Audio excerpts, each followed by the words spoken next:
Live from Studio A in PressCorps World Headquarters, this is Zero Dark PressCorps. It's a live, community-based call-in show, fielding your thoughts on and tales from the Foxhole War. So join the Discord right now through the link below, sign in through the call queue text channel, and hop in the voice lounge for a chance to share your story.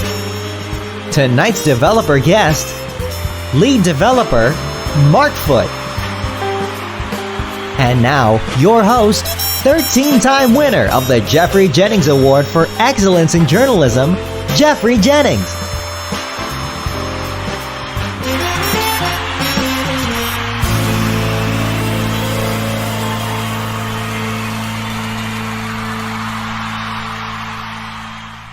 Okay, there we go. Welcome to Zero Dark PressCorps. It's been a minute. Welcome back. It's good to be back. A little tired myself, and I think Mark might be as well. How are you doing, Mark? I'm good. I'm very tired. It's been probably one of the busiest months in the history of Foxhole's existence. Right. I would, to say the least.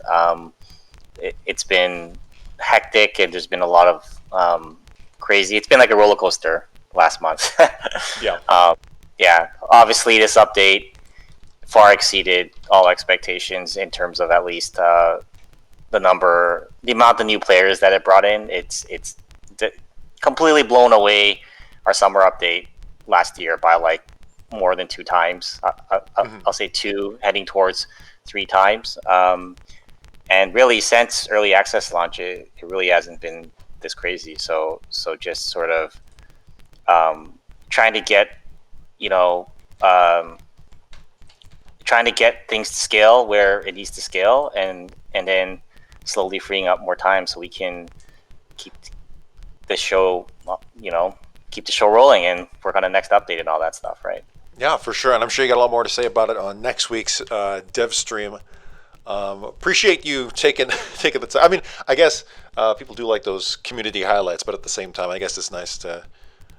We'll see about the dev streams where only showing when you got something to show, as opposed to taking the time. I don't know.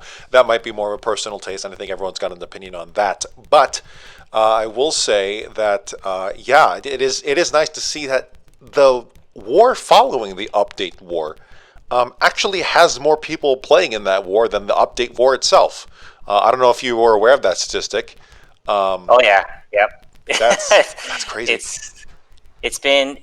I mean, so far perhaps it's not.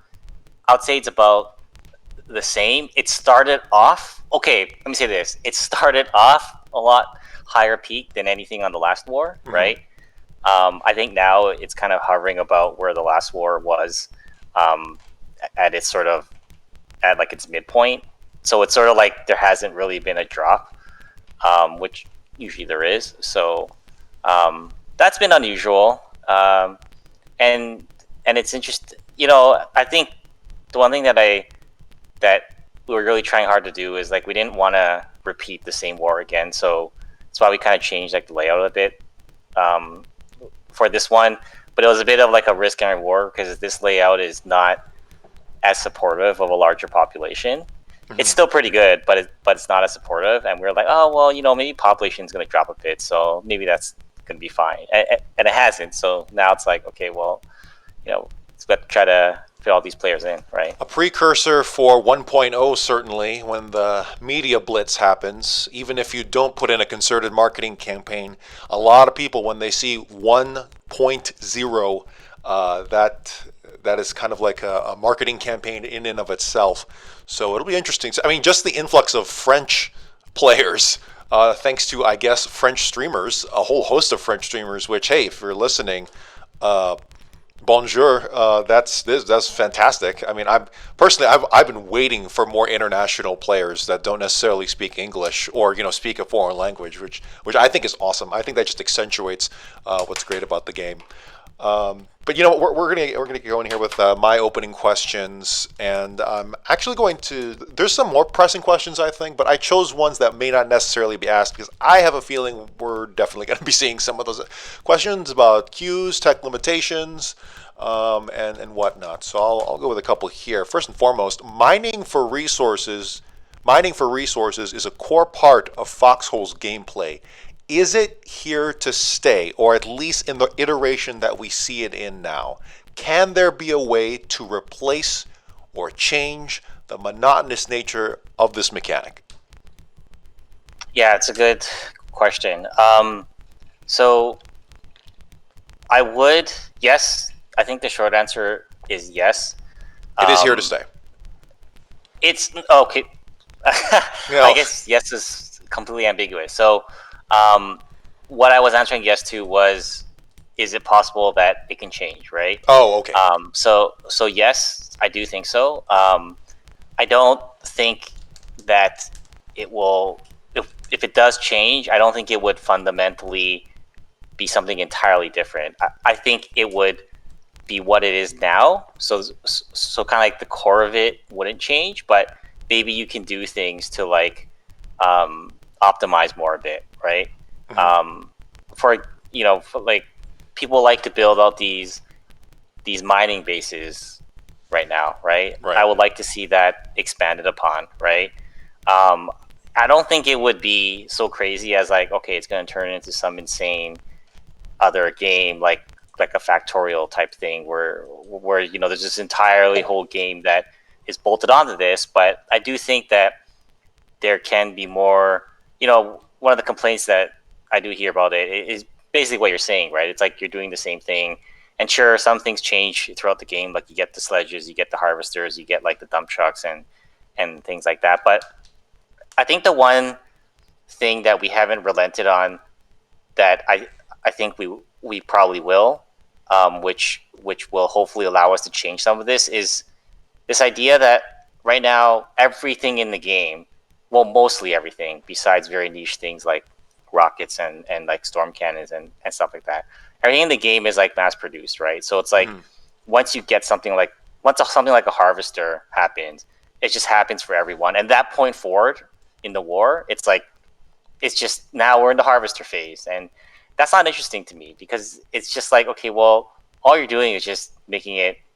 You're just changing it slightly for everyone, but there isn't this sense of like progression for anyone that is doing this stuff at a personal level, right? And we've always struggled with this.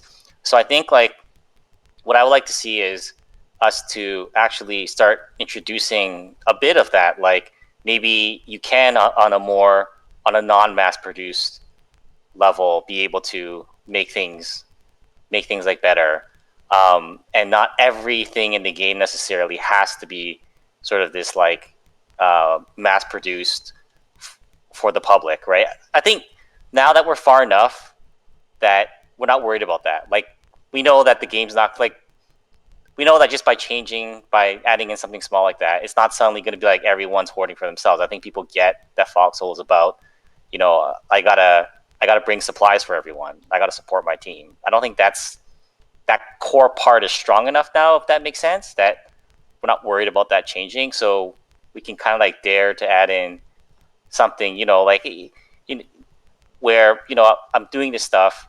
If I'm dedicating myself to mining, maybe I can do something that can help me do that more effectively. That isn't necessarily a black and white. Now it's like everyone has it, right? I don't know if that made any sense at all. I think so. So it's kind of I interpret it as like the push and pull between, communal resources and I mean not communal resources, but more like doing necessarily everything for everyone, but maybe more. I don't know. I thought I heard like hints of like progression. Maybe not. So yeah. No, it's not like stats or something, right? It's more like, when you look at it this way, ultimately the output of what you do, I think always has to be for like everyone, right? Okay. So like basically, ultimately, as long as the thing you're shipping out to the front, this crate, right, is not this. It's not just like your own special fancy crate, right? Right. Like I think that's fine. If the things you're doing in between, maybe we can have something like, let's say there weren't any harvesters in the game right now. Let's just say that wasn't even like a concept, right? And then we said, okay, well, maybe we can figure out ways to allow people to have a harvester. Like they made the harvester morph because they kind of like they did something and they furthered themselves. Not tying it to some sort of a Production. gamey like Or yeah, tech. yeah. It's not like I have stats and now I can make a harvester. More like, hey, maybe I can build out a base, and that can like help my like mining operations a bit, right? Okay. That sort of thing, right? But where it doesn't necessarily have to be like, okay, well, we just have to go for harvesters, then everybody has it, right? So that's now these are goals, right? These are Not goals. solid things that these are goals that we're striving for, and obviously, it always has to go through like a rigorous process. So it's like, who knows? Maybe we'll go through that process and we find out, okay, well, maybe it wasn't possible after all to do that. So, but that's the goal. Right? We'll see. And, that also leads to, I mean, we'd be remiss if we don't, acknowledge some of the changes made to scrapping / mining over the past, several years, such as the mechanic of, like, you essentially buffed resource output by giving that the more you dig into a specific node, it gives you more, and then eventually becomes like a random high amount. So like, plus 82 scrap in that last couple of hits. Additionally, yes, the harvesters and also the mines as well. The automated mines. Do you think you've seen the mines become successful, or at least successful enough to warrant their continued function, or are players kind of ignoring that? The automated mines where you put in fuel and then you come out with resource. I mean, players definitely don't ignore them. I don't know if they like them, but I think I would say it's a means to an end, right? Like they use them, especially for the components in like the early part of the game. It's more of a necessity to players rather than them thinking like, hey, this is, I'm not gonna like delude myself into thinking that it's that they think it's very fun. I think maybe it's neutral to like we just need it, right? Maybe I'll leave it there. Yeah. Yeah, and it leads into a whole discussion because just mining, scrapping in and of itself in isolation is one thing, and actually I personally do that a lot, so I'm kind of neutral there too. Actually, you know what? Thinking about that, whenever I scrap, like I have a scrapping session, I do that a lot. I have podcasts in the background, and like I sometimes I listen to PressCorps radio because that is actually the music that I like. But I'm listening to podcasts, I'm listening to other things. Is that intended gameplay? Like, is that a good sign? Is that just something on the side where it's like, hey, that's just the fact of life? I don't know. What are your thoughts on that? No, I think that's a good. There is a. Yes, I do think it is intended to some degree, but I don't think it's kind of like it shouldn't be an excuse for it to be overly mundane. Like I think it'll be, that's why we made those changes where, like before it literally was like you're holding down the button and nothing like you just get a number, right? Right. But at least now, there is more of a pacing. Like you're working towards that third node, and that third node is where you get the most. And once in a while, you'll get like a high yield node, right? And the high yield node, if you go up to that gives you even more, right? And I think like there's other ways we can like get at that. That sort of like breaking up how like mundane something like that can be. I think there's other ways that we can do it, even with like, as an example, the in the Relic War, there was like the relic parts you can get, right? Right. And you just kind of got them. It's not like people were trying. Well, a lot of people didn't know what to do with them. I think people were, but like it was just sort of this extra thing, right? That was there, that you're driving, and I think it worked out reasonably well. I think more things like that we can do just to break it up, right? In the future, I personally sort of like a pie in the sky type of idea that we've always wanted to explore further, but it just, like everything, like many things in this project, we just haven't gotten to it yet, or it just, we can't that it can't like jump the line yet, right? But it's like I do think there is the theme of like salvaging, right? I think there is more there to explore, like the idea of like salvaging things. Like if a tank is destroyed, maybe you should be able to salvage the parts, right? Maybe you should be able to bring, if you saw the concept art in the earlier days that Julian did of like husks of tanks being salvaged, or like like I'm getting flashbacks to Company of Heroes, where I think the the pioneers could just straight up get resources from a husk, and also just use it as cover. Although that's more of a technical issue than anything. But yeah, I mean, other ways to get scrap.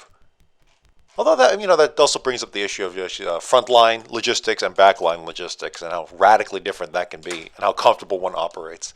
But go ahead. We'll finish on this. Yeah. And I was going to say that the one thing that we haven't made work yet is, but we're still going to try. Probably fail a couple of times. Everyone's going to be mad. But I think that I really want players to be able to bring back something from the front, right? And I think we failed at that in the past by like sort of making that some sort of like hard requirement. I think making it a hard requirement just turns it into more of like a grind. Like I have to go to the front to get this thing. But if it was more supplementary, right? Like if it was more like, okay, whatever you get at the front, you can also get at the back. So it's not like you have to go to the front. We're not forcing you, right? But if you do go and you happen to do that, okay, great. You get something out of it, right? But it's not a hard requirement. I think that's where we screwed it up in the past is when we made it a hard requirement. Because for reference, what is the hard requirement that you're referring to? It was back, I believe, when we did that. It was this one update. Everyone hated it. It was the Relic War, not the one from this last holidays, but 6 months before that. It was like about a year ago, a bit less than a year ago, like last June or something. We had a Relic War, and you had to go to.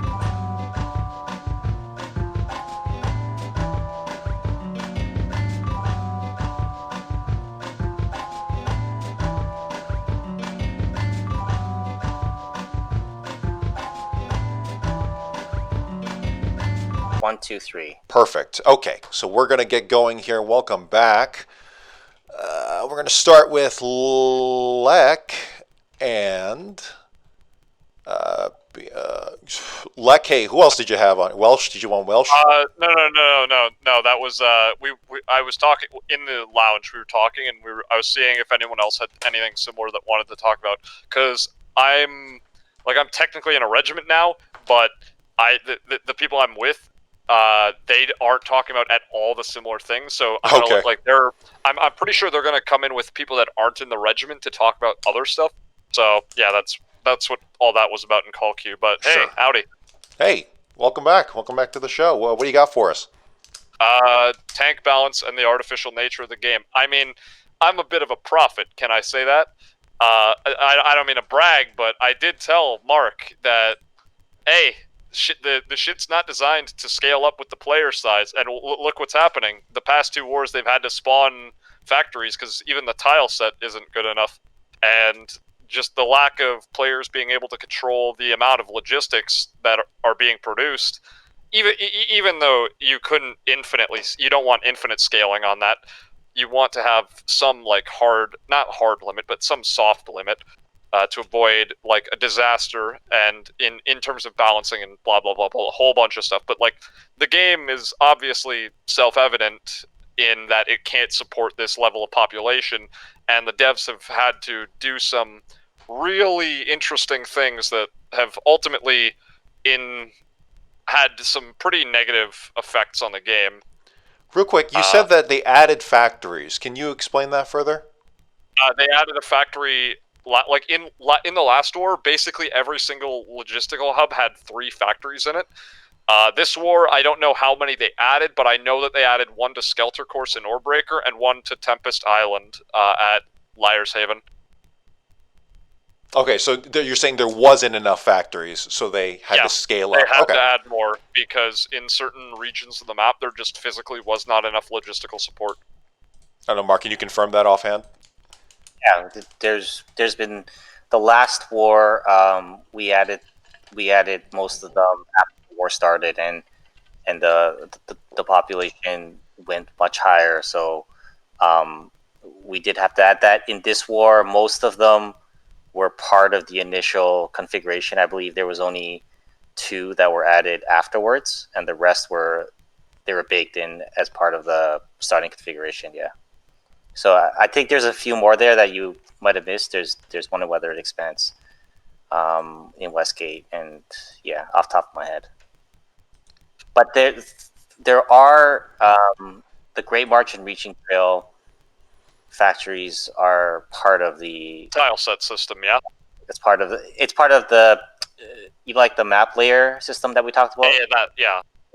So part of the issue though with all of that is that you don't necessarily know how many players are going to play in any one war. You know that the population is high right now, but you don't know when that'll change. Perhaps you might accidentally wind up in a war with too many factories, or maybe you like this situation again, something happens and the population spikes again.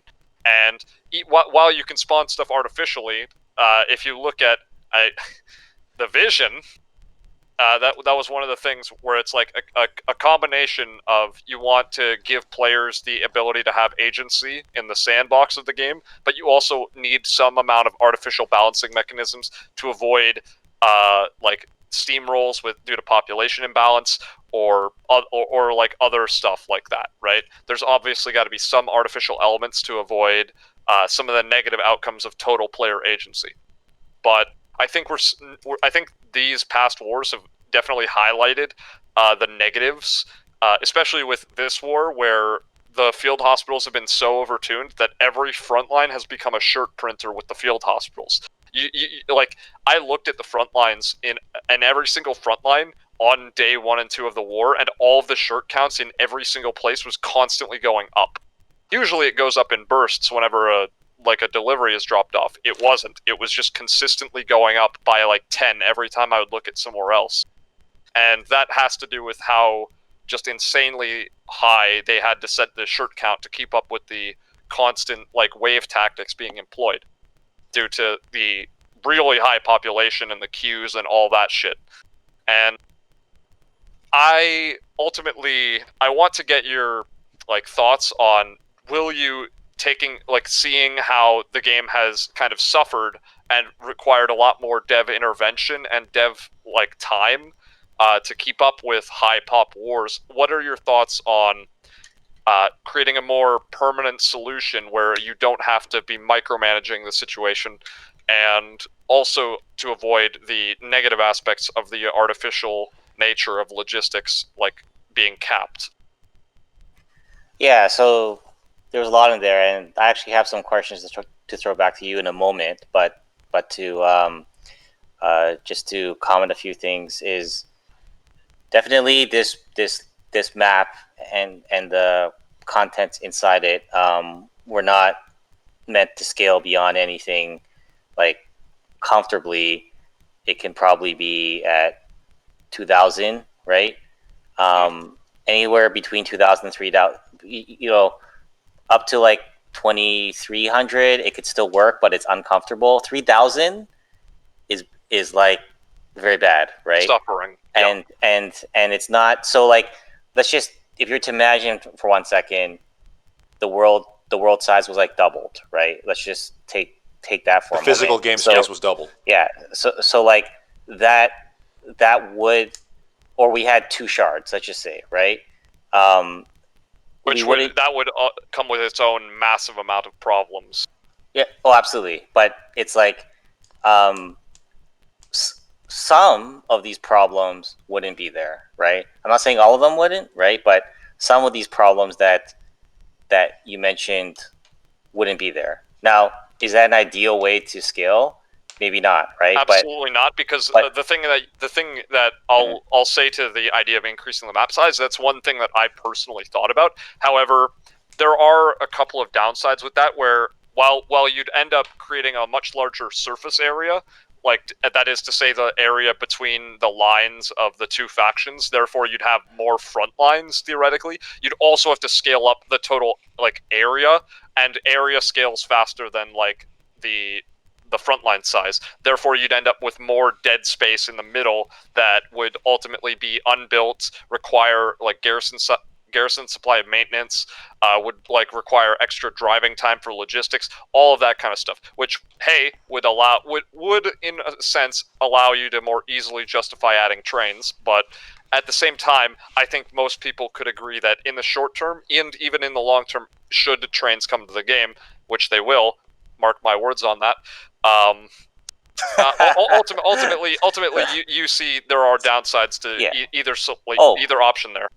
Oh, like 100%. Yeah, this is stuff we're thinking about constantly, like how to scale. And to be quite frank, at some point, with any kind of exponential growth, like world size just won't cut it. If I don't think Foxhole will ever get to this point, but if you take any of those games that have like exploded out to like basically like dozens of thousands of players, at some point, just the raw, without like drastically different tech, right?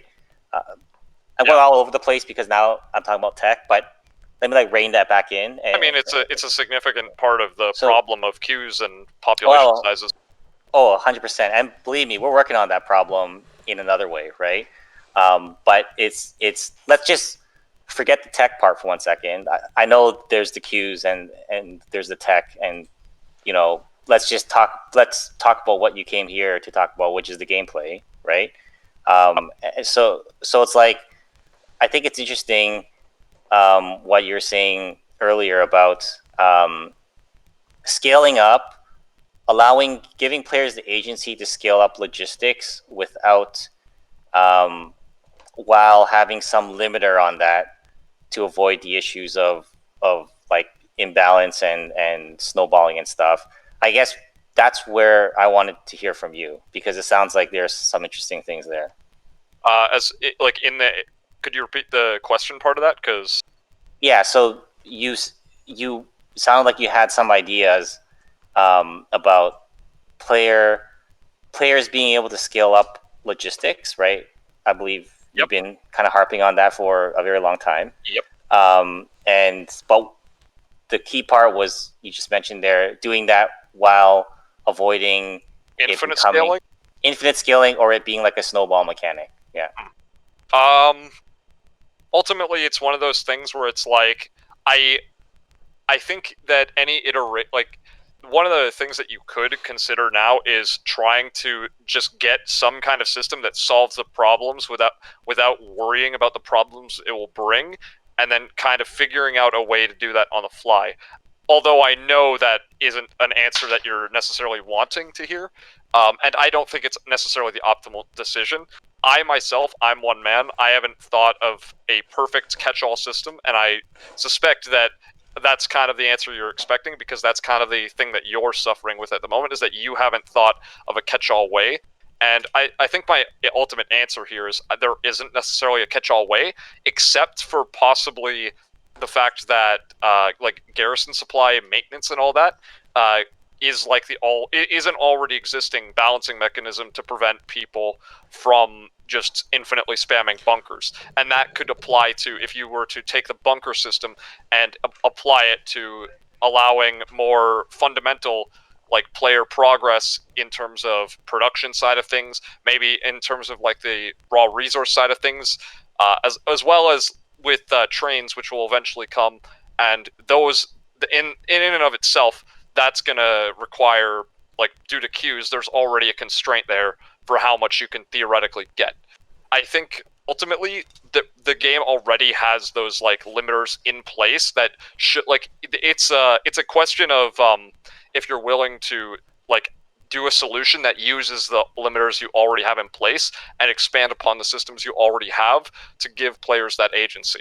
I think the bunker system is a perfect thing that you can add more technology into, or more bunker infrastructure pieces, more utility to the bunker system to allow players that like freedom of scaling.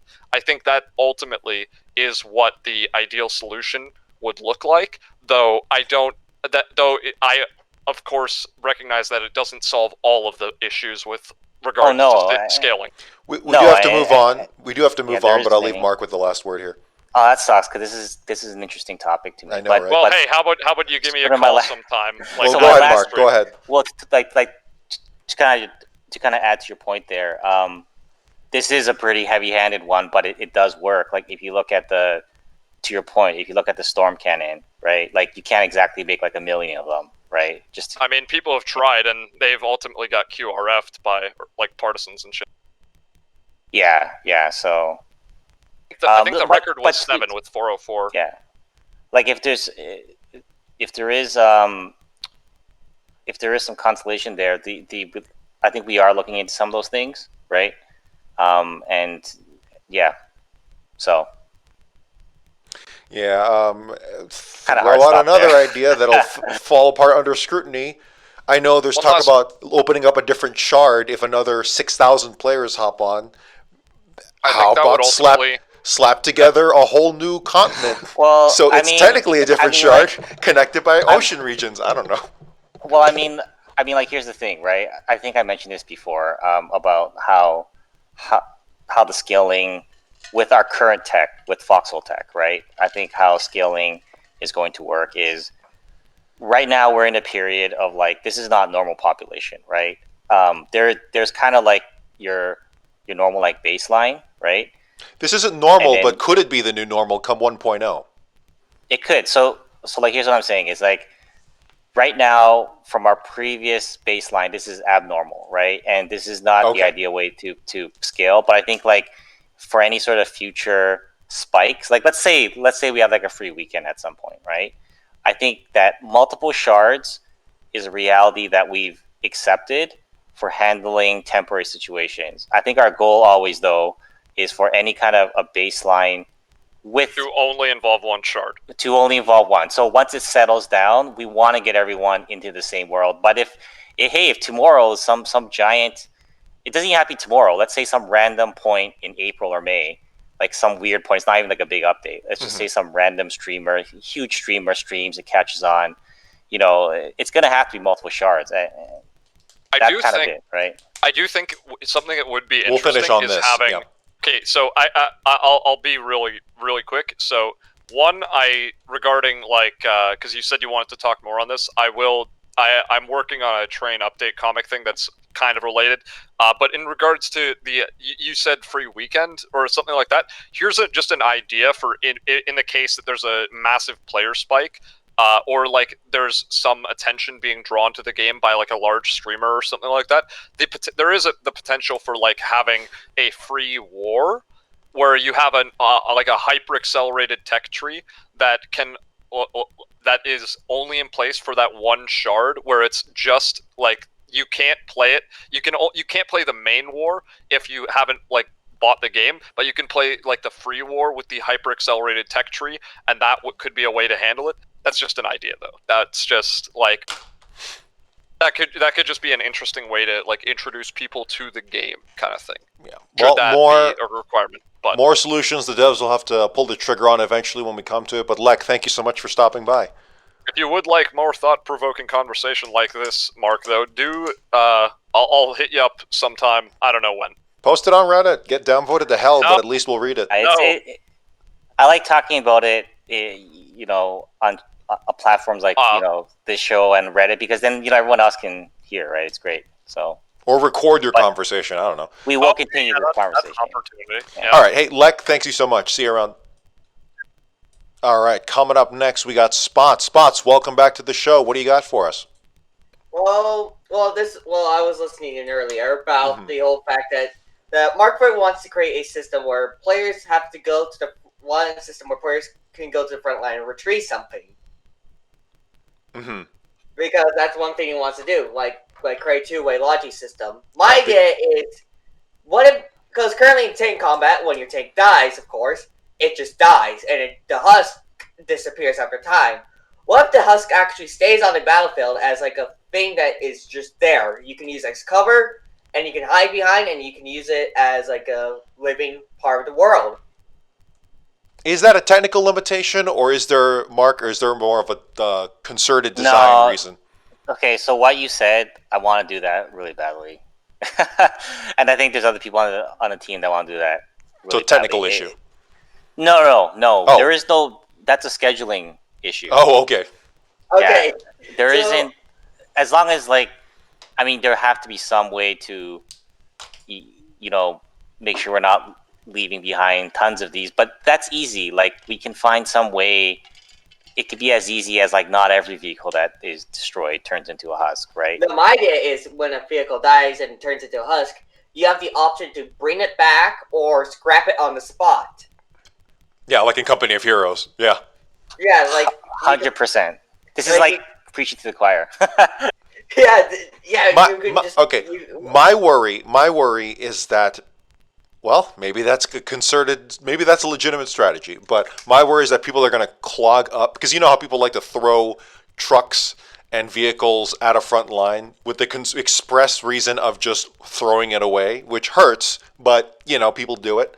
My worry is that might become it might create this massive graveyard that just turns the front line into nothing, into just it just puts a giant metal husk of a roadblock into everything. Maybe that's a concerted strategy, though. I don't know.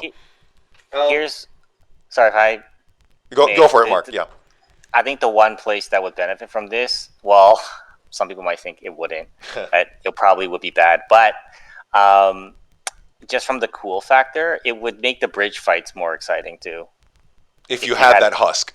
If you had those husks there, right? You're not just running across this. Right now, the in-place structures helps because it's things you can put on the bridge, right? But if there were just naturally husks, it would break up the bridges, so the bridge fights could be one step more interesting. Right. As well as that, my idea is that when a tank like a certain vehicle, like let's say a tank dies, or let's say just a tank dies, you have the option to get a flatbed up and put on the back of the flatbed, and becomes like vehicle remains. Vehicle remains can be destroyed on the front like a regular node, and can give you X amount of salvage, or bring it back and you can recycle the vehicle down, and gives you like a percentage of what you get back from what you made in the vehicle. Yes. Honestly, everything you're saying is amazing. I don't know how else to put it. I really want to, I think in some future update, it's probably we want to at least try something like that. And then, but it's just kind of, it's one of those things where it doesn't sound critical, but it just sounds really cool. Exactly. And if we were to do that before a lot of other stuff, it's just, be kind of like, why are you doing that? But who knows? I think right. I swear, like Company of Heroes, PlanetSide, those are like the two biggest influences for like every decision that ever gets made in this chat. This is just so true, though. That statement is just ironically true. And maybe Factorio too. I mean, some things are just cool, right? And they just fit. So I don't know. Yeah, shrug, for sure. Right? Hey, Spots, thank you so much. That was a good one. Appreciate it. Yeah, real quick before I go. Okay. Jennings, get a better fucking router. Yeah, sure. Yeah, new router. That's the company router. I'll definitely. It's not even the router. It's Comcast, but that's not my problem. I mean, it is my problem, but it's I just languish in the world of where internet is not. I'm trying to find the next caller, by the way, but I'm languishing in the fact that the ISPs have a veritable monopoly. Also, the internet isn't. Hey, Mark, is the internet? Text only. Okay, is the internet not a commodity but a utility in Canada? I don't think so. Okay, well, it should be everywhere. Yeah. But God, in any case, it's- sorry. Hey, Spots, thank you so much. Real quick, PressCorps official statement. New PressCorps official statement. Fuck Comcast. There you go. I'm with it. So coming up next, we have Yeti with a text question. He's from the CSO regiment. Quote, are the developers happy with the current tech mechanics like iron and aluminum, prototyping, how tech unlocks, etc.? Do they see the tech mechanics as successful and met their expectations? If so, or if not, why? I wish it could be more specific there. Well, yeah. So for instance, iron and so- aluminum. Yeah. So I think that the part of it that is not meeting our expectations, right? Let me start there, right? I think Okay. the part that is not meeting our expectations is that there just is not enough stuff in the tree to make it work fully like how we want to work. Like an example would be that the right now in the end game, and I don't know why I'm bringing this up because it's just gonna Yeah. it's gonna what's the phrase? It's gonna bring up a lot of other Sure. But go issues. for it. But I just I hate how the conversation comes down to these two vehicles at the end of the tech tree, right? Mm-hmm. It's A versus B, and that's kind of where the whole conversation is, right? Let's say if there was a lot more content at the end of the tree. Let's say there was like 3 times, right? 4. Okay. Let's say every side, instead of it being Silverhand and Falchion, right? Let's say each side had 5 tanks at the end, right? And they had different roles, and it didn't come down to like, hey, just comes down to this, right? 5 tanks And to choose from. 5 to choose from, plus other potential avenues. Okay. So you think that's the get answer? that. Not the So I answer, think- but a large part of it. Well, it's like without having that, I don't think we've have kind of been able to see it work entirely the way it's supposed to work yet, right? Okay. I think if I were to address another issue that I think would be good to address, like another kind of part that kind of sucks, that is not working, is I think the tier system is not great. I don't think, it's just going to live in a long running war. Suddenly you just get these other vehicles that people kind of don't really care about. It's kind of like, hey, it's like a cool skin, but ultimately no one really cares. I think that another part that is not, so let me list the things that are not meeting expectations, right? It's not working fully yet the way that we intend to because of the lack of content and the lack of choice. I think it's not working the way that we want to because the tiered system, after seeing it in action a couple times, it's just not it's not having the impact that we want. It's not really meaningful. Another part that is not meeting expectations is I think that I do want to figure out a way to bring back a way for people to make vehicles that are not teched, right? Because I think that's a feedback that we've heard a whole bunch on, which is like, hey, we're just locked out of this vehicle. This is the one that I wanted, right? Right.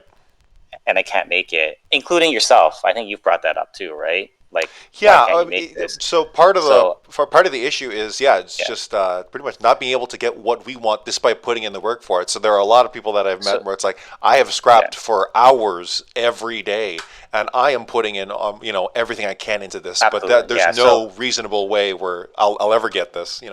Yeah, so I want to add, like, I hope. So, anyways, just to get back to those points, that's another kind of like failure, right? That I would like to address, right? So I think those 3 things are parts that are not meeting expectation, right? I think the part that this is very controversial, and I'm going to get a lot of flack for this, but I think the part that I am feel like is meeting the expectation is that we're able to add in a lot of content without it always just boiling down to like, and it is to some degree before everybody goes off and takes this quote and be like, hey, you said this, but it's not this, right? It's like to more of a degree than before, we can add more things into the game where it doesn't just like every war is not exactly the same, right? I know that there are certain things that always do end up the same right now because of the lack of content, right? But from what we've seen, it is the needle is moved on that when you compare it to pre-update 37, right? Pre-arms race, it literally came down to like, okay, there's one war that we get out of this, and then they're all the same, right? Here's the same war for the next couple of wars, like the next like 5-6 wars, right? Now, love it or hate it, it's at least changed up more, right? So yeah, that's where I think that it is working. Yeah. It's tricky because I think the main gripe from a good chunk of people is just that they feel so far removed from the process, because what tech is essentially kind of a vote in and of itself. It's a vote that you work for, and you get all the positives and the negatives from there. So yeah, I mentioned earlier that people, they don't necessarily get what they want, no matter how hard they work for it. Additionally, because it's just so far removed, and that's a timer. Additionally, what was I going to say? So like, even if you did add 5-10 tanks for every tier for people to choose from, it's still the fact that that is, at the end of the day, that is what they have to deal with. I think there's so a couple people in the chat have said it, and certainly I'm very sympathetic to this.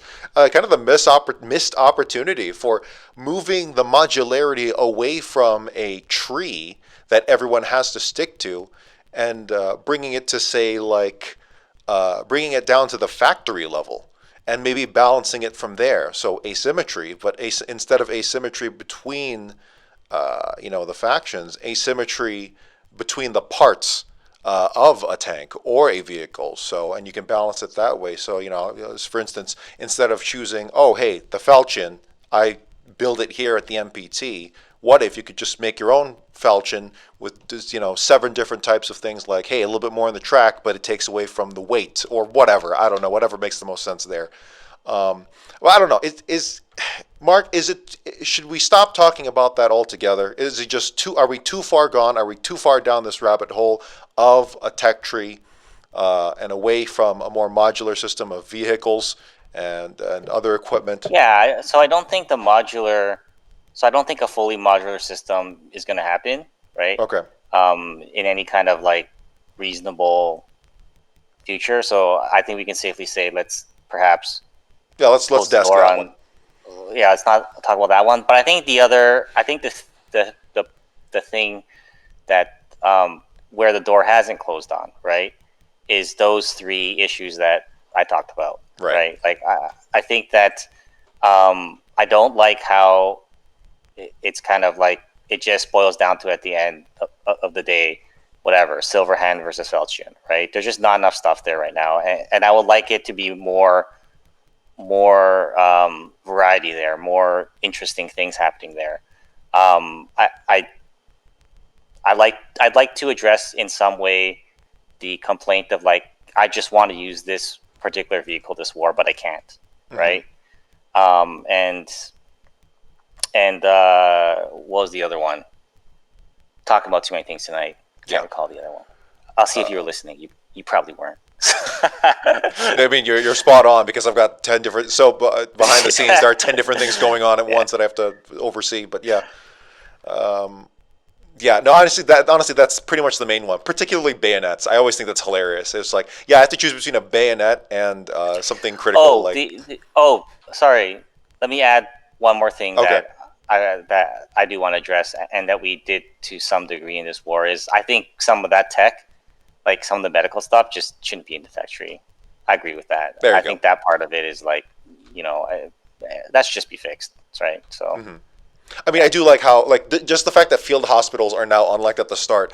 What a marked difference, like a significant difference already, just roundly for the better, in my opinion.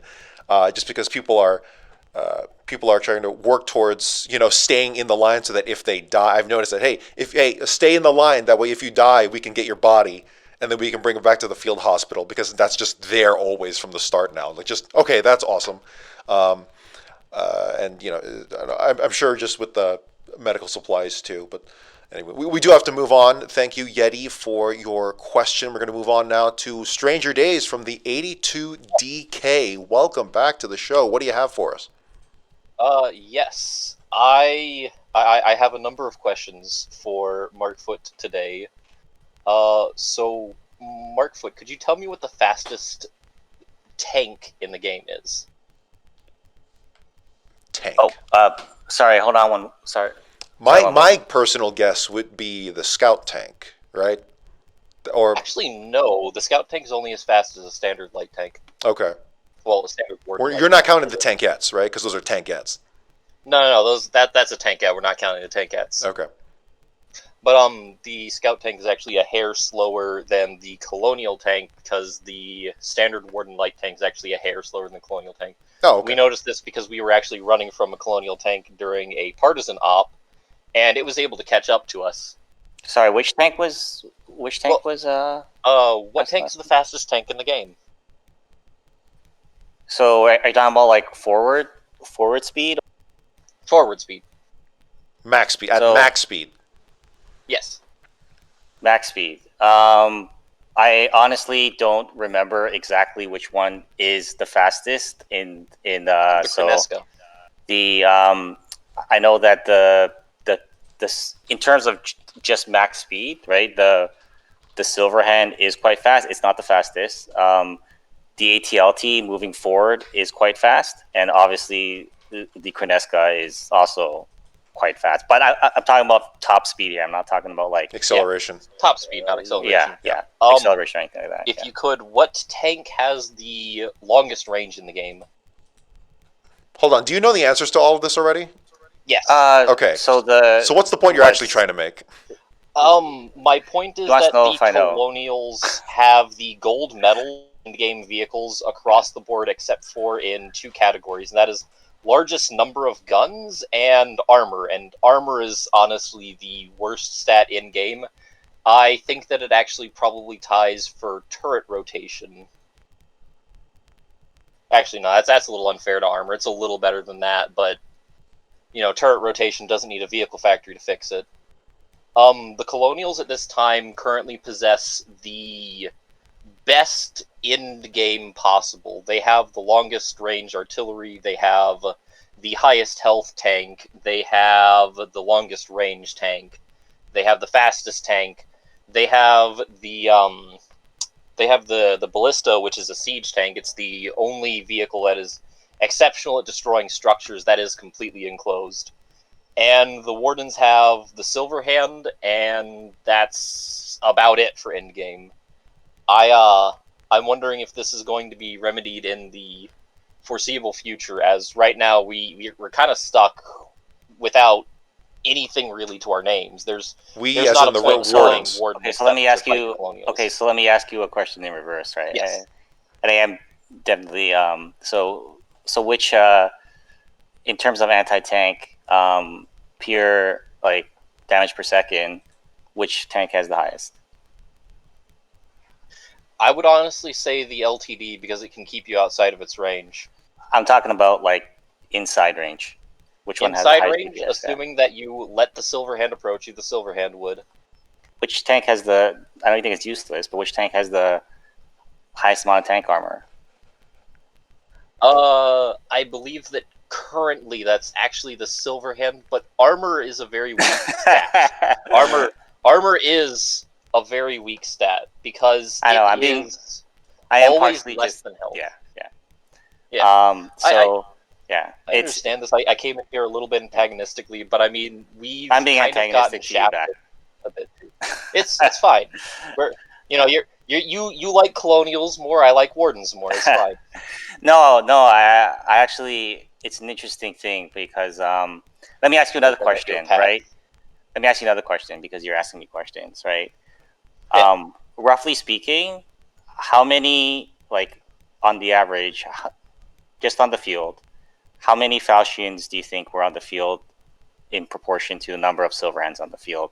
Let's say like 3 days after the last war, after the Silverhands, after the medium tanks. Are we talking about when tanks are on the field for both sides, or actually deployed? When tanks are on the field for both sides, I would say it would probably be about a 1-to-3 ratio, with the Colonials deploying up to 9 or so of the Falchions, and Wardens deploying up to 3 of the Silverhand. But that's like clan operations. Okay, so like, here's an interesting fact, right? It's actually 1.6 ratio. So this is one of those things where it's like, we see numbers and it's hard to explain to people because people just post a screenshot on Reddit that shows like 1 million tanks and it gets extrapolated from that. But there was 1.6 to 1.7 ish Falchions on the field, right? Per Silverhand on the field, right? So this is a hard number. Like, is this like you were able to record the number of vehicles that were pulled from storage depots? This was a average from snapshots of like of what was currently. This is like actually on the field, right? Huh. So to be fair, there was a great deal. There was about like about a bit over 2 Silverhands per. There was more in storage, right? So about a bit over, about like a 2-to-1, a bit over a 2-to-1 ratio in storage, right? So the number was higher in storage.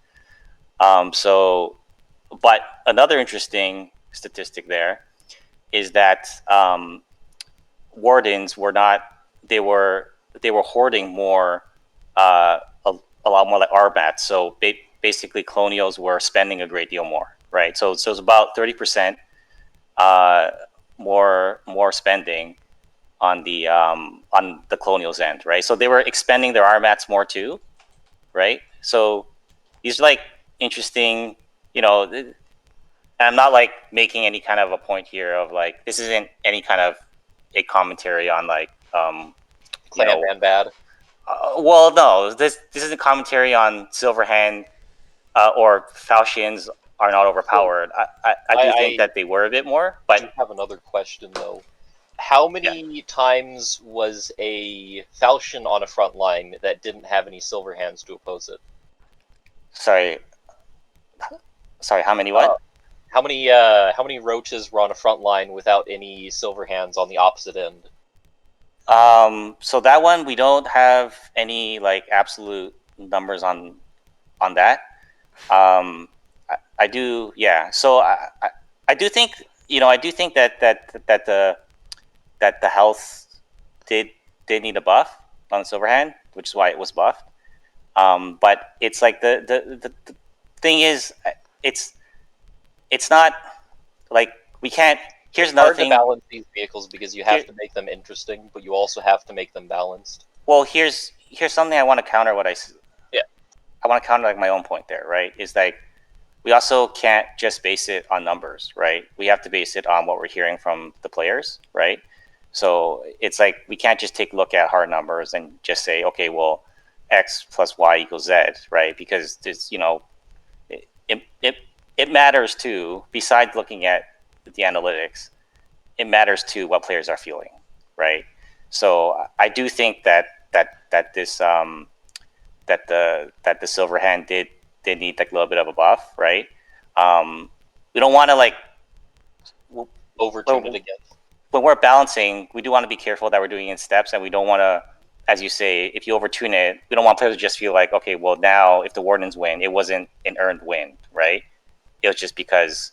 So like my point being at the end is that it's a balance of both, right? We got to look at the numbers, and we also have to listen to what player feelings are, right? If that makes sense. I actually would like to ask you another question. This is going in another direction. I think we'll have to end with this, but yeah. how much player feedback did you get about the power from scout tanks, and how much feedback of that do you feel was more perceived than actually, felt more so than actually experienced? Like, more so in the horror story vein as opposed to actual power of the scout tanks? So to be honest, a lot of in terms of like hearing from players, a lot of that was overshadowed by the whole Silverhand versus Falchion discussion. So I'm interested in hearing more about it.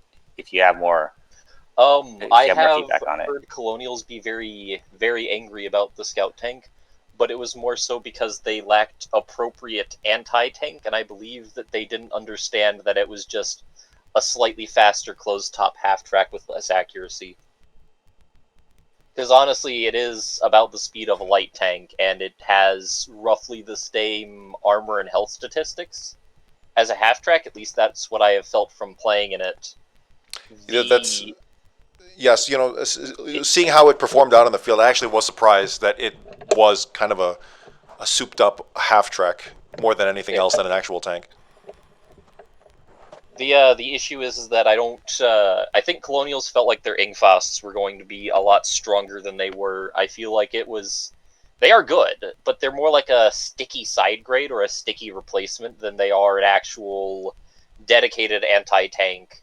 Like, you can just arm everybody with an Ingfaust and have them fire off one, and if you're firing them at night, you can basically fire them from either just in or just outside of the darkness radius. It was a serious issue in our scout tanks, especially because we would get tracked by one, and once we were tracked, we would get swarmed. But it does less damage than a sticky grenade traditionally does, and it has the RPG sound effects, and it has the RPG, damage effects, and so people assume, oh, this is just like a disposable RPG, but it's not. I have enjoyed them thoroughly whenever I've managed to get a hold of one. Yeah, that's about all I have. Okay, Stranger, thanks so much for stopping by. I don't know how much we actually accomplished, but some interesting thought experiments more than questions. So, yeah, Stranger, thank you so much. All right, coming up next is Nocturne from the Swords of Morrow. You wanted this to be a solo call, you said? Yeah, that's right. Okay, yeah, go for it. What do you got for us?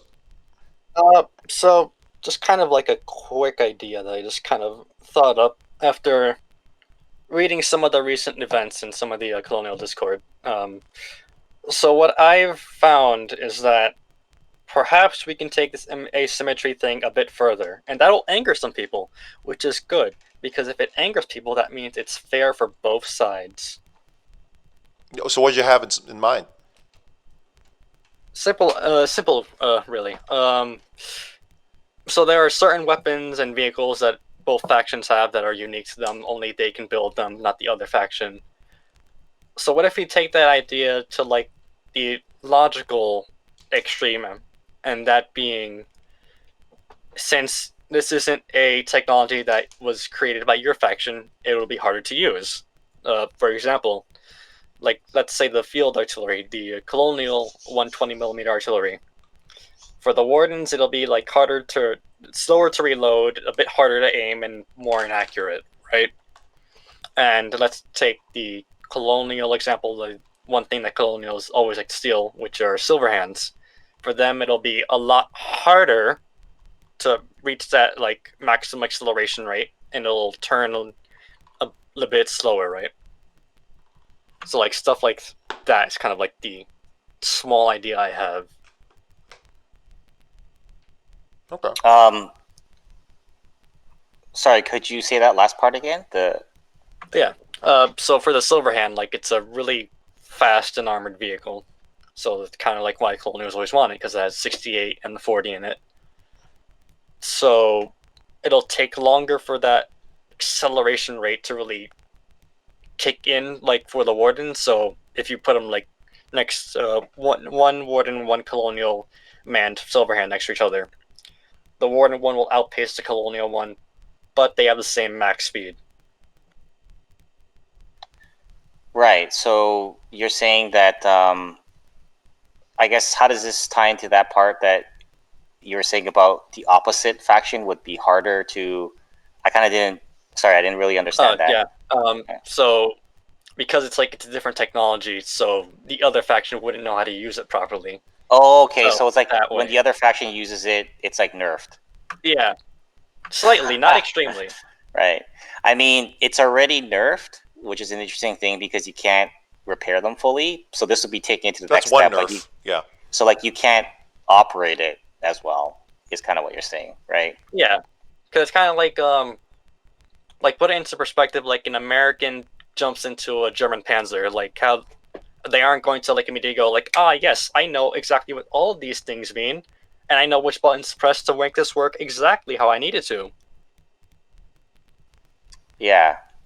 I mean, I like it, and I do agree it would anger people, but that specific what? suggestion, it doesn't sound like it'd be that opposed to, because one thing that I do find annoying is when, I think it's kind of weird that when an armor column rolls up and half of them, say it's a Warden one, and half of them are tank destroyers, or a colonial armor column rolls up and 2/3 of them are Silverhands. I think that's really lame.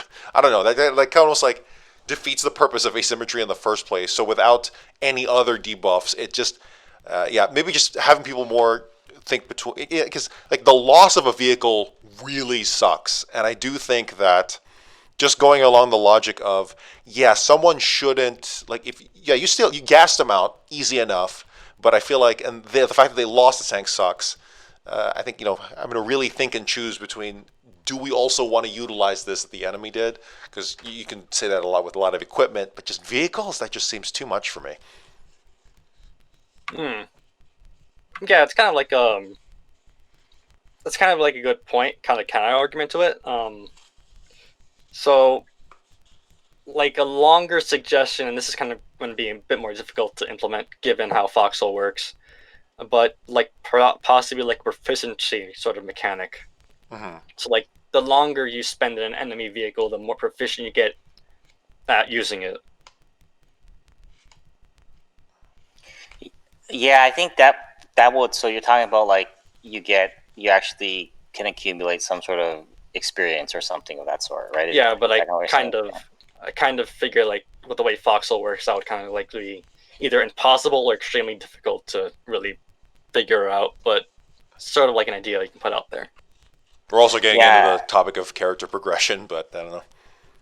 Yeah, I think I like the idea of a nerf, or I think maybe another possible way to approach that angle is if you do steal a vehicle, that you have to do some sort of extra work to almost reverse engineer it before you can use it.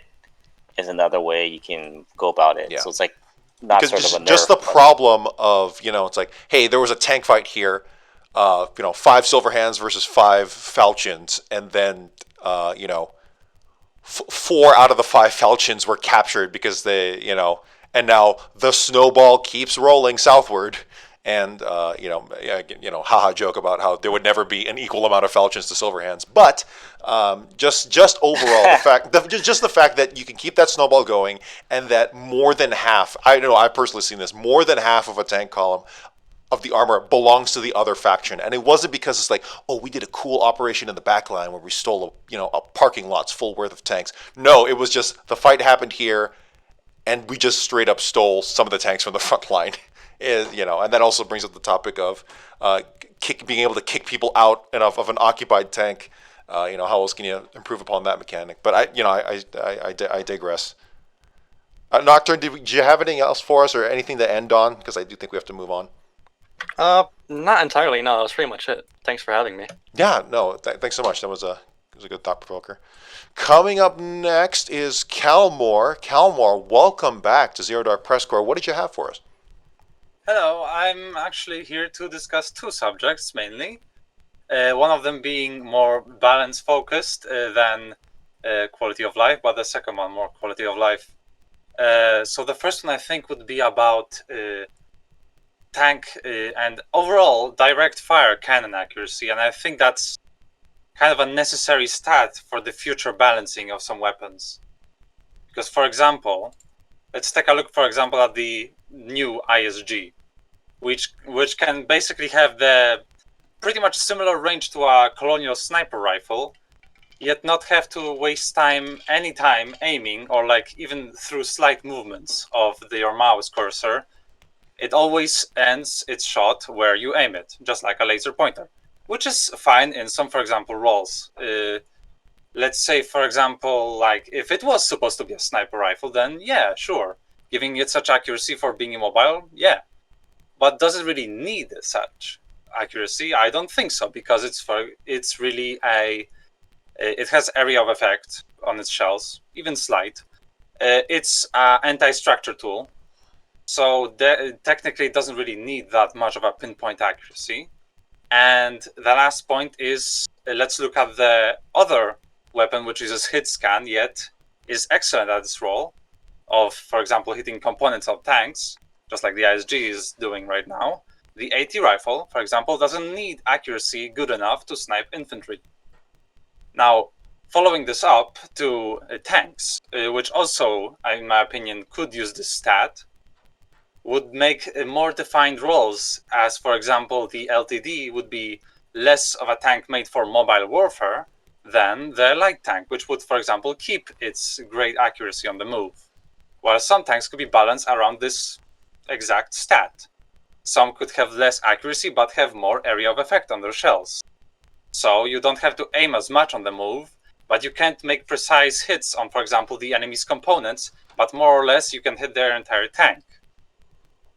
That is interesting. Actually, I think someone else brought this up before previously, but it's, I guess my question, I think it's a neat idea. First of all, I personally like it. I guess, do you feel players might, because when you're dealing with tanks, they're such a high investment, right?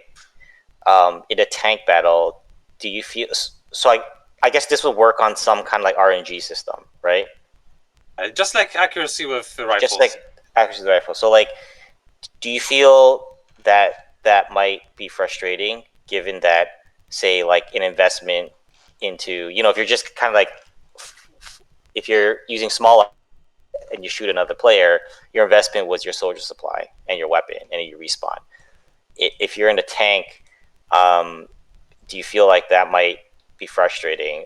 I think it's cool from the strategic standpoint, right? There's more levers we can pull. We can make tanks more interesting. It's not just like, hey, more firepower or less firepower, or exactly. Right. That is why that's why I'm saying it could be a balancing point. Some tanks could be more balanced about having more damage but less accuracy. Same, for example, their price could be balanced thanks to this as well. So, for example, if it turns out that they're not as powerful as they used to be, they could be tuned. So, for example, some weapons like field weapons would have more reliable accuracy, but that's I'm more going into the specifics. But more or less, it's mainly about moving accuracy. I'm fine with them being laser pointers when they're mobile warfare tanks, like light tanks. They're playing fine. There's no issue with those. But seeing an LTD being able to retreat back at full speed while sniping an approaching man with a bazooka without any time spent on aiming, that's kind of disheartening to the man who's trying to destroy a tank destroyer whose role is not to go against infantry. Now, this could also be extended to AT guns and similar such weapons, which don't exactly need pinpoint accuracy to hit components. Just as I said before, AT rifle is a great example of how accuracy doesn't have to be perfect for the role to be filled. It can hit a tank, it can hit its tracks. Gotcha. So you're saying some tanks can be more focused on just, as long as I hit them, that's fine, right? Whereas the main point is sniping individual infantrymen. I think that's going a bit overboard, especially with some units. Also, it could give them some different balancing as well. For example, if accuracy becomes a stat, range could also be more explored. Damage and penetration could be more explored, because right now we're limited to the same playstyle of basically every tank cannon, let's say that, and which causes us to either have it lower, give it lower penetration, lower damage, in turn for bigger range or higher loading time. While, for example, for infantry weapons, we can see much more variety in balancing because of accuracy. So some stuff like SMGs don't lose nearly as much accuracy on the move, but they have less range and have less accuracy on precise shots. So that's the mindset of it. Yeah, it's an interesting idea. I think it's worth thinking about, right? I think that I like the part about things being more effective at targeting specific components, right? I guess my only I think my only real concern would be like if on the average, if it would feel frustrating to miss when you're dealing with high investment items like tanks, but you know, like maybe it's fine, right? Maybe if it's tuned correctly, Pricing could be tuned alongside it, I think. Yeah. But now, on to the second point, which is more about quality of life. Actually, Kalmoire, I think we do have to move on. I am sorry. This is a quickie, a very quickie. Oh, okay. This is about something that I found yet no player in the game to support, yet it is still a full feature in the game, that being RDS, or random damage spread, and I'm wondering actually, why does it need to exist in this game? Random damage spread to like the RNG, like say an SMG. Your damage is a dice roll. If your sniper one-shots or doesn't even cause bleed, it's a complete dice roll out of your decision or out of your skill. It's just a random dice roll. That's what I mean.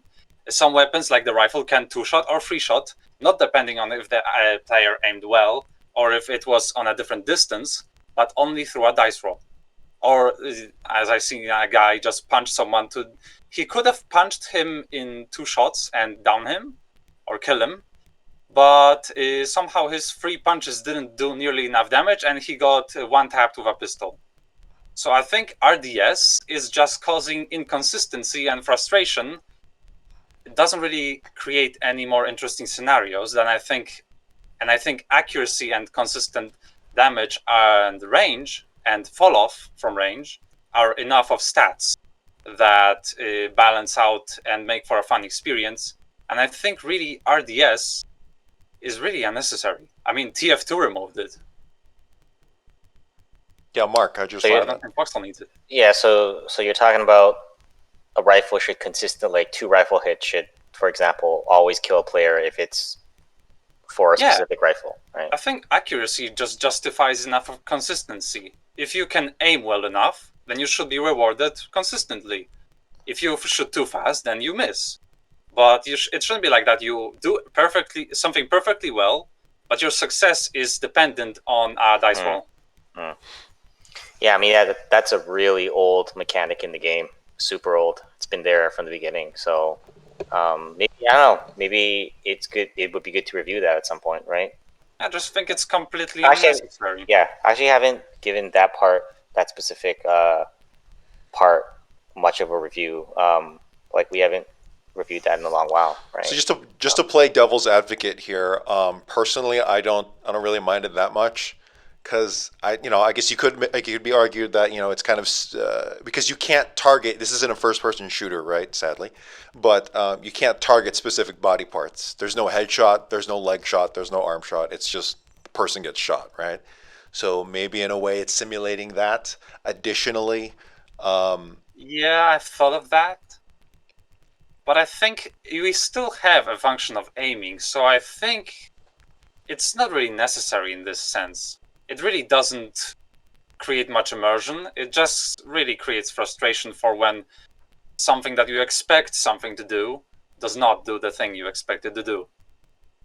Yeah, well, I mean, people are different, right? People get shot differently. That sounds weird, but like no, but like there are instances of people getting shot, 20 times, and they somehow keep going due to adrenaline or something. This feels like less of a gameplay answer. It's more like a philosophy thing, right? Kalmoire, you believe that it should be very meta, very, by the numbers, Not two shots exactly. at 20 meters is dead, no matter what. That's what you believe. Yes, that's what I believe, because with the same vein, we don't have random critical hits, which could simulate headshots. Right. So it's just a matter of scale, and I think we could just do without that. It just rewards skill purely, and knowing your weapon. Yeah, I guess. I'm not actually not Otherwise, you opposed can to the break those argument. Personally, I I mean, think are it you keeps it opposed interesting. to I think it keeps it interesting because it's like, Well- I shot this guy 3 times with a pistol, but he's still going. He's just freaking going. That's just how he is. All right, well, I'll just keep dumping the mag into him. There, they kept. So you're okay. So you're okay with the aiming RNG, but Of course, yeah. you're not okay with. So I guess why are you okay with one and kind of not the other, right? Or Because actually, what's one- interesting is that you actually want more. You want that to extend to the tank system too, which is interesting. Yeah, to me. because you can affect accuracy by waiting and aiming. You cannot affect RDS in any possible way because it's a dice roll that the server does for you. Gotcha. And that's basically it. Yeah. Okay. Well, thank you, Kalmoire, for stopping by. Markfoot, do you have more in you, or are you gonna have to call it here? I could do one more. Okay, Yeah. because I was going to say, Kalmoire, you should apologize to the next caller. But in any case, Kalmoire, thank you so much for stopping No, by. don't worry. I could. Yeah. Appreciate it. Thanks, Bye-bye. man. Thank you. All right, coming up next, we have Troll. Man, there's some really good. There's some good text questions that we won't get to. That really sucks. Hey, Troll Dad, welcome to Zero Dark PressCorps. What do you have for us? I had a couple vehicle suggestions. I was just having a conversation about the tank cat earlier. But besides that, yeah, I thought about this vehicle suggestion. I posted this on the FOD of was it an artillery truck? Not the way The mortar half track is. No, yeah, not like that, but in the sense that it's like a vehicle that carries a lot of shells. Because I worried that when the artillery would come out, there would just be this. If you wanted to put out a lot of shells at a short amount of time, you would have to. It would take there would be this period of just constant firing, and then this extended period of time of just this downtime silence when you really needed the shells, when you really needed this explosive payload out, while hitting the enemy really quickly. So I thought maybe what if the devs were to add a truck of some sorts where it carries a specific, it can hold a large amount of shells, not too large, mind you, but just 15 per slot, and of course make this vehicle faction specific. I was wondering, do you guys have you ever thought of a vehicle like that? Yeah, so let me ask you a question. Which faction should get this? I feel like both sides should have it, and Okay. Because I thought you said faction specific. Oh, right, my bad. But what I meant was that both sides get these two vehicles, but their stats are tweaked or geared for their specific playstyle. As in, the Colonial one would get would have a faster moving speed, but it's smaller and say carries a lot less shells than say the Warden one, where it's slower and lumbers a little bit, but it has a large shell count that it can carry.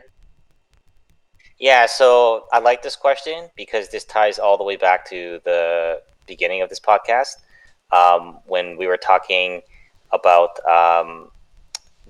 things in the game that we don't necessarily want it to be this on-off switch. Once a faction gets it, everyone gets it, and it's no longer, because you see how, imagine a vehicle like this, right? And sorry, I am going off a bit on a tangent, but I guess to answer your question first, before I go off on my long tangent, is that I think it's a cool idea. I think having an ammo truck is totally in tune with something that we would like to see in the game at some point, right? I think the tricky part is how to fit into the game, and I think that this is where I want to tie it back to at the beginning, is that something like this, let's say we added something another example would be something like a concrete truck, right? if we suddenly added that, it will be absolutely the whole mechanic of concrete being hard to move. Even though a lot of people don't like that, it is important because it makes it harder to use as like an offensive thing. It's more of like a premeditated thing. However, so we had something like a concrete truck. It instantly flips a switch. Like now that changes for the entire game, the entire faction, and from that point forward, it's boring. It's just like a switch, and it's going to be the same everywhere. Everywhere, suddenly you can bring concrete everywhere. You can use it as an offensive thing. But what would be amazing is if that concrete truck wasn't mass produced like that, right? That falls under the category of like, what if someone really wanted, what if someone, they dedicated their entire effort this war into concrete bases. That's all they wanted to do, right? I just want to make amazing bases everywhere. Or, for example, of like the artillery truck, right? If there was some group of players that like, all we're going to do is play the artillery game, and we're going to focus all our efforts on this, all our logic is going to go onto this. Maybe there should be some way for those players to make a concrete truck. Maybe there should be some of those way for those players to make the ammo truck here. That's like, they got it, and it's a unique thing in the war, but it's not like this switch. Does that make sense? Like, Yeah, I think that would be. I think that's the part that I feel the game is ready for that, right? And that like this extends to other things in the game too that we would like to add, like more. You know, if there was a tank that was like more unique, if there was, you know, for example, allowing players to make something like a field station or like a static crane, right? These things that we don't want it to be. Okay, well now you have a static crane. There's no point in making, you know, like the mobile crane or something like that, right? Or I think the best example of this is like the fuel station, right? It's like if you had a fuel station, barely anyone will be making fuel trucks anymore. I mean, I guess unless you're going on a long tank, like a tank raid that's quite far, right? But I think just finding a place for these niche type of things is something that I really want to. I think that's a goal. That's a goal to work on, right? So, sorry, I kind of use your question to like talk about that, but I think that's a really cool idea. Yeah.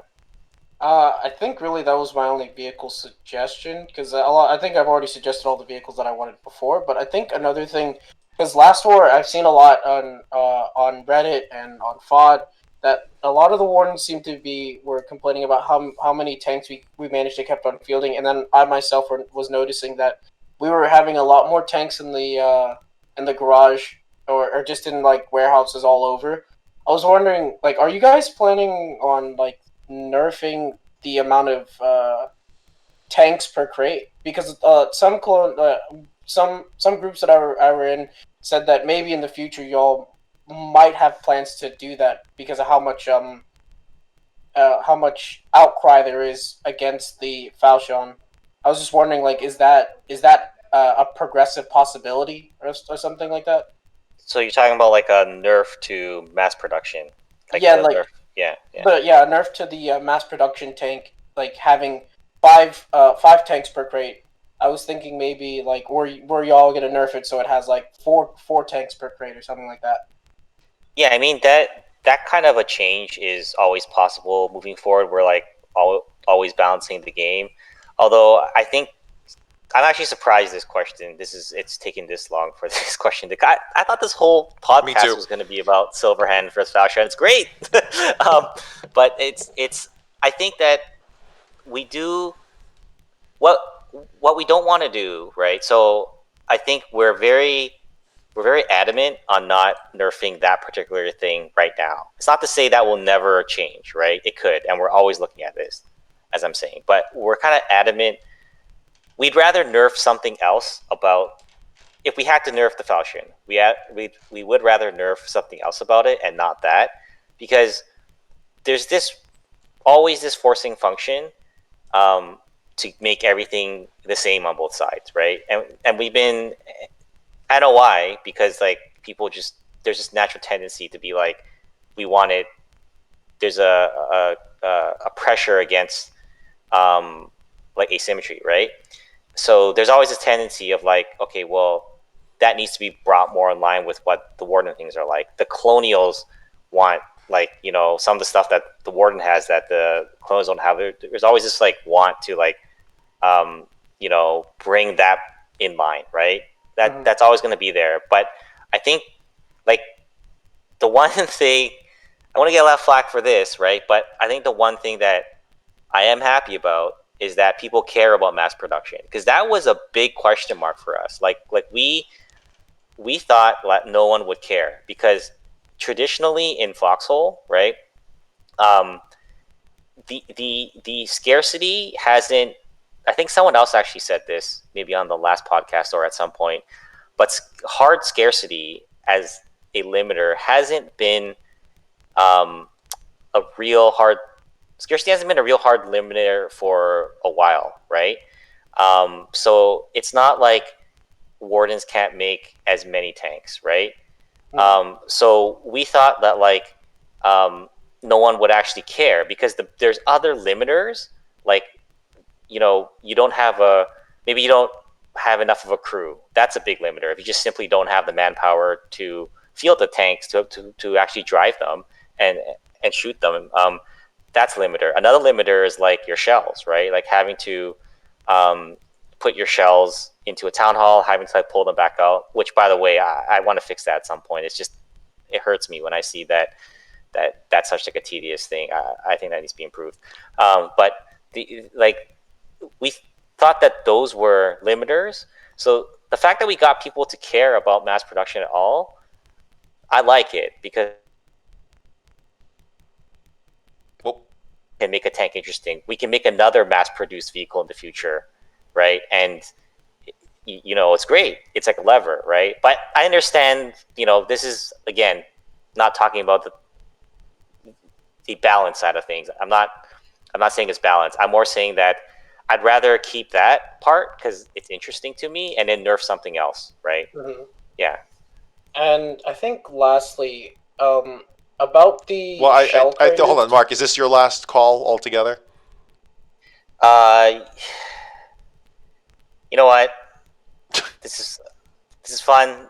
I'll do one more. I really did have a hard deadline because there's some other things, but I feel like it'll be fun to do one more. Yeah. Right. So okay, go ahead. One more last question about the was it shell craters that some of the was it artillery makes? Are you guys planning to make some sort of something to make it so that we can just remove that, like a tank dozer upgrade, so we can just like clear that over and make the ground flat again? So you can clear. Sorry, what the? So about, like, you know how sometimes shells, artillery shells, make these huge like craters in the ground. Yeah.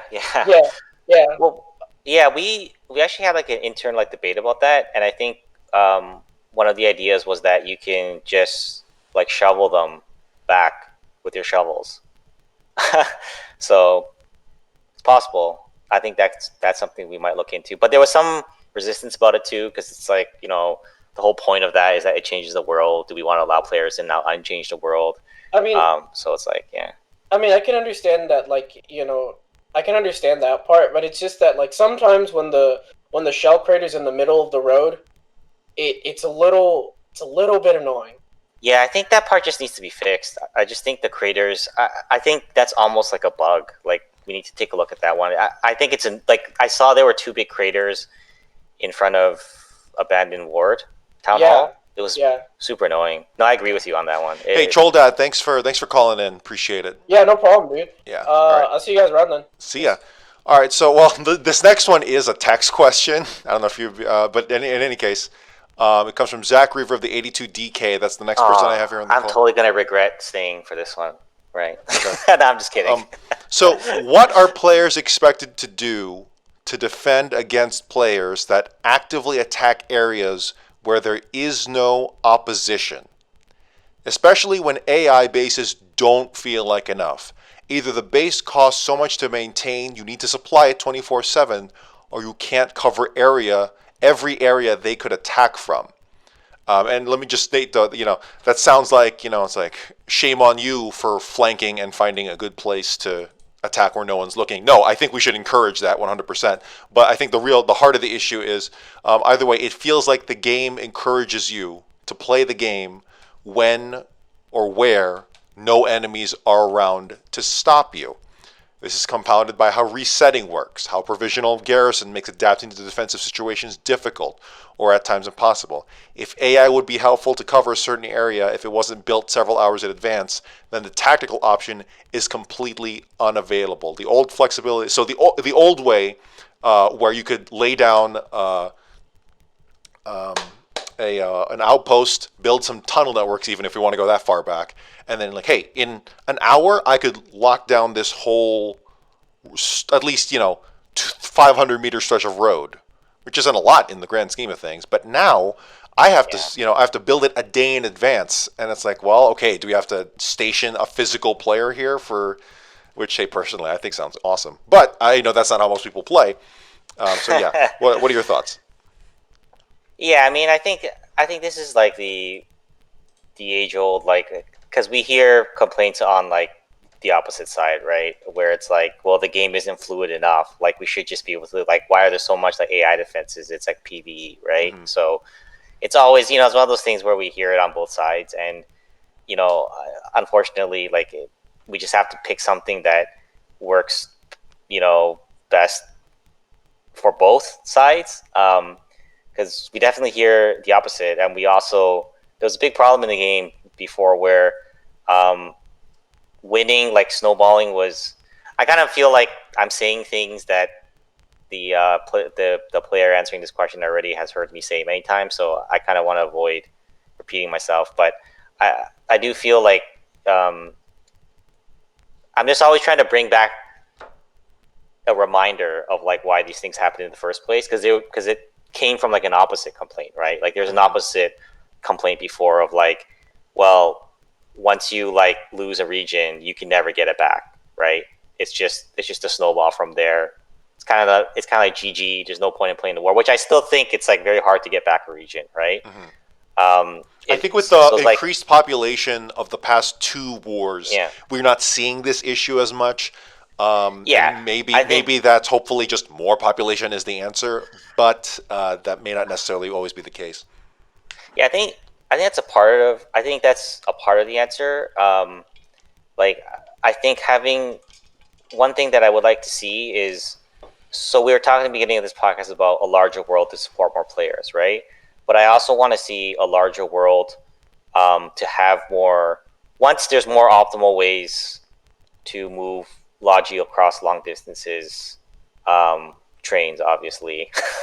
I would like to see more of, I call it like more steps in the war, so that we don't have to necessarily be as aggressive with things like this. Because now it's like, okay, if I could just take over Fairnack Coast in, let's say, like a traditional North-South war, right, and then just lock down the whole thing within like an hour. We have AI defenses everywhere, plastered, right? Or even 6 hours, sure. Or even 6 hours, right? Which definitely happens. This is what we saw before. If you're on the losing end of that, right, and the enemy was able to do that while pushing an attack now into your home regions, right, and you have no recourse. There's no way. They didn't have to premeditate those defenses. They didn't have to work in advance. They didn't have to be there. It was just literally like, okay, well, now they got that covered. All they have to worry about. I don't know if you remember this. There was always a complaint before where, and it's kind of like we don't hear this complaint as much anymore, but the phrase before was, there's no point in playing defensively in Foxhole, right? Right? I don't know if anyone noticed, but that used to be what we heard all the time, and we heard lots of complaints from players that the only way to play is to keep pushing, and if you don't keep pushing, then you're gonna lose, right? Pushing and then reacting. So by defense, you mean like your best defense is like an offense, basically. Yeah. If you just like, there's no point in trying to like turtle, right? And there's no benefit in attacking and then fortifying a region. That didn't help you. But but now we're seeing more of that, right? Like you do see map posts saying like, hey, you guys are like overreaching. We need to fortify. Like this isn't me saying it. This is like I'm like saying what like map posts are actually saying, right? It's like, hey, you guys are overreaching. We need to fortify this area. We need to plug this defense. Whereas before, it didn't even matter. There's no point. Like you just keep attacking, lay down a couple of foxholes, and then you're done, right? And then you push forward, right? So I think it's important to kind of this is the kind of the story of like like game design of Foxhole. It's like we don't want to go in circles, right? Like, and it's before changes are made. It's always because it's always easiest to look at how the game is now and then be like, okay, well, obviously it should be like the other way because we're not happy with what's like now, right? But it's like many times when we say that, we think like, oh, maybe we should change that. But then it's like, if we change that, we're just going in a circle. Right, which is why sometimes I can understand why it's frustrating for players because it's like, well, why can't you just easily change that? But it's like, yeah, we can, but then we're going to put you through more frustration by changing that. And then knowing that it's just going to go back to what it was. And now we have the other problem, right? And it's like, we'd rather kind of like make, for better or worse, make changes that are not going to put us in the past. Make changes that either keep things the same, right? Maybe make it worse, but learn something new, or make it better. Those options are all better than just going back to something that we know is going to be broken, right? If that makes sense. So yeah. Yeah, and certainly I'm sure if Zackreaver was on the call, maybe he had more salient points to kind of counter with. Well, I'm sure that's why I'm taking my opportunity here to well, hey, Mark, honestly, shoot your shot more often, please. Be less careful and let people rip you apart. I've accepted this fact, and I've led a better life because of it personally. Welsh King, you have literally 1 minute now. Go. Right. So I've been looking at the tech tree, and there's an unaccounted for question mark in the tech tree. There's an unaccounted for question mark in the tech tree. Right. Can you be more specific? Right. So I've looked at. I'm a warden. I've looked at the warden tech tree. I've accounted for the ATHT, the ultralight tank, the light tank, the Silverhand, but there's a question mark in like something we can't see later in the tech that isn't accounted for. It's not one of our normal vehicles. I spoke to a friend of mine who plays Colonials, and he said that there's 11 levels in their tech tree. So this just isn't making, between the two anomalies, it's not making sense. I know that at the beginning of the war we had issues where bunker supplies and stuff weren't in the war. So I know obviously you guys had to make some edits to the tech tree. I was just wondering if that's an error or if that's something we haven't been told about. So you're saying that there is one extra in which side? So the wardens have got one extra question mark, one extra box, tech unlock that's not accounted for. And the Colonials have, I think if I'm right in saying what he told me was they have one extra level. Gotcha. Yeah, I think it's I'll check with the team later, but I think that's intentional. Yeah, but it's not. Has the check tree ever been hidden before? It's always hidden. It's always hidden. Yeah. Huh. Yeah, it's always hidden except the levels that you can research, right? So okay. It's so things get balanced also through the tech tree as well, right? So it's not just nerf this or buff that. I can see that. Change things in different we also change things in the tech tree to address because for example, sometimes something, let me just say this, sometimes something is an issue because of where it gets unlocked, right? And I think where this happened before was sort of with the mortar half track. There was a couple of times where I think it got unlocked earlier, and it wasn't necessarily that it was overpowered at that point, but it was overpowered at that point in the tech tree. Yeah. Right. Yeah. I get what you're saying. Or maybe the other side. Maybe it wasn't the other side didn't have a good counter to it at that point, so we had to readjust it, and then therefore it like helped, right? So Yeah, I was just curious because Jane, I know that there's other vehicles coming, and Jane, there's potentially a Warden tank destroyer, him to come in, Jane. Like, so I was like, don't. So okay, Wheelbarrow confirmed. I just thought there might have been a vehicle slipped in there quietly and just nothing said about it. Jane. in this war, just to be upfront, that's not the case. Damn. But I want to do that at some point, and I know cool. reactions. That would be that would be sick. That would be absolutely sick. I know reactions will be mixed because some players will be like, "You didn't even give us a chance to test this." Just give it. My answer to that would be tough, Jane. Like that'd be a sick little thing to like find a random piece of tech. But this is where my curiosity comes from, Jane. Like this war, I was browsing. I think if you heard me on the if anybody's heard me on the PressCorps before, I'm pretty attentive in the research and stuff, finding out little niggles, holes in the game or whatever.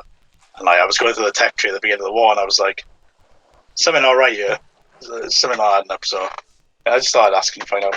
Yeah, I think if there's a difference, it's a balancing. I will double check just to make sure there isn't a bug. But it's probably a balance. I'll check with the team, but I think it's a balancing thing. Yeah, cool. Yeah. I did have a couple more questions, but Jane, like obviously strapped for time tonight. So Welsh, thank you so much for staying up late as always. Our friend across the pond there. Appreciate it. Yeah, it's 2 a.m. here, but yeah, thanks a lot, guys. All right, Mark, thank you. On behalf of everyone, thank you so much for staying an extra 30 minutes more than you planned to, although maybe that's the beauty of it. It's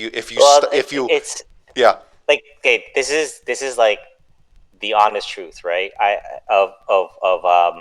Most of the time when I do this podcast, and especially for this one, I kind of dread it because I'm usually like pretty tired after the work day, especially now. Me too. This has been exhausting. I'm sure it's the same for you, but I tell this to Max every time. It's like, man, I'm so tired. I'm like, man, I kind of don't want to do it tonight because I'm exhausted. But once I get into it, it's really fun, and I mean that honestly from the bottom of my heart.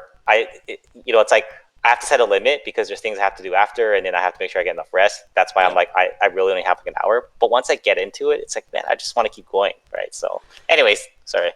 No, I completely agree with you. If there was a way where we could do this during the workday and maybe get more devs on and just talk, maybe, and certainly do this more often at a different time zone, so that the other half of the community that is locked out because it's the ungodly hours of the clock for them, then yeah, I wish we could do more.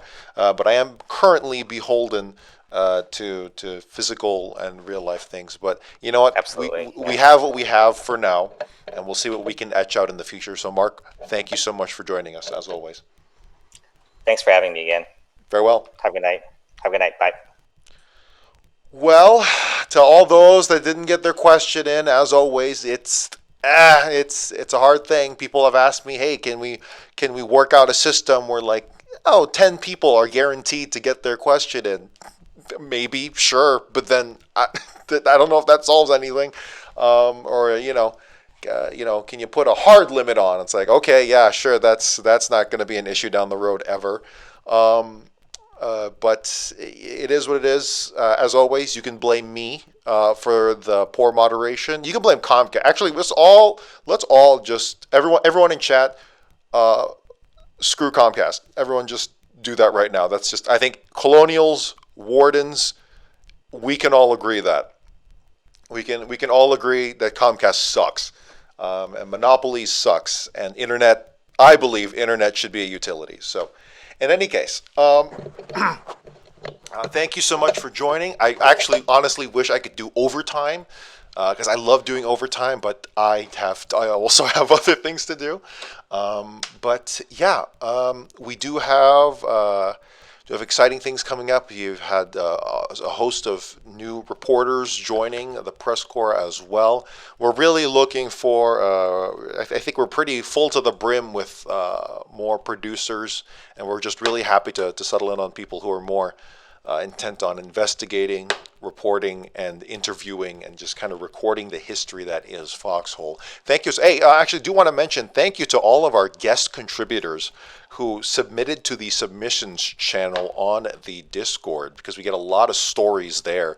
The people submit of their own accord. I love reading them. I love reading every single one of them. It's a bit of a bother to go through them sometimes, not individually, but because it's just so much. There's so many stories that we do have to edit and sort out. But at the end of the day, we in the previous 71st conflict, we had 33 stories combined, 33 separate submissions from both the PressCorps internally and from guest entries as well. I think it's about maybe like 40, 60. Only 40% of them are PressCorps entries. I think maybe that's wrong. Maybe it's the other way around. But it has been fantastic to read your stories. I wish we could get more. I wish we could do more. I genuinely do wish that. People message me all the time. Hey, why didn't you cover this tank battle? Why didn't you interview these people about the rocket, or stuff like that? Believe me, I wish I could do a documentary for every gosh darn war. I wish I could interview every single person out there, but we take what we can get because we're doing it for free, and we'll continue to do it for free. But in the meantime, I want to thank you. We have a lot of new people in the Foxhole community. A lot of them are French. That's cool too. That legitimately, I think that's awesome. I want to see more Chinese people. I want to see more Russian players, more South African players. I've actually met a couple South Africans last week. More South American players, really just all over the world, really exemplify what Foxhole is meant to be. Just happy to greet the new community out there, and hopefully you can all join the Foxhole community greater much. So in any case, we're gonna call it here. I'm gonna go back to standard radio rotation, and thank you so much for listening. Thank you so much. Good night and good fight. I remember this time. The PressCorps is a non-profit creative collective of artists, reporters, and players from the MMO video game Foxhole by Clapfoot. Our mission is to engross our audience in and amplify the stories of this unique war ecosystem. The PressCorps was founded in early 2018 by former PlanetSide 2 Radio Free Araxis host, Captain-in-Arms. It is a separate community entity and is in no way representative of Clapfoot. For more info, visit the PressCorps Discord through the link below.